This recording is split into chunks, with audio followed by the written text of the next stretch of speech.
Hello guys, চলে আসলাম আবারও একটি মিনি ব্লগ নিয়ে। তো আজকে সকাল সকাল চলে গিয়েছিলাম বাগানে। বাগানে যাওয়ার একটাই উদ্দেশ্য, কালকে একটা কুকুর একটা গাছ উপড়ে নিয়ে চলে এসেছিল, সেই গাছটা পুঁতেছিলাম সেটা দেখার জন্য।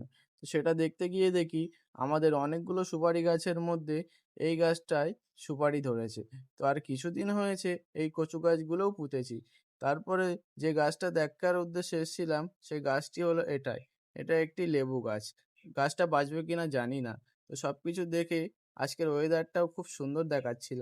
আর তার মধ্যে সবথেকে বেশি সুন্দর ছিল এই একগুচ্ছ মেঘ। তো দেখো, আমাদের সবেদা গাছটায় অনেকদিন যাবৎ সবেদা হয় না। দীর্ঘ ৫ বছর হয়ে গেছে, তবু বাড়ে না। তো এই বছর ফার্স্ট টাইম অনেকগুলো সবেদাও ধরেছে। আর এই ওল গাছগুলো পুঁতেছিলাম কিছুদিন হচ্ছে। আর গাইজ, এই ফলটা কি ফল? তোমরা ছোটবেলায় অনেকে নিয়েই খেলা করেছো, অবশ্যই কমেন্টে জানিও। তো আজকের ব্লগটা এই পর্যন্ত।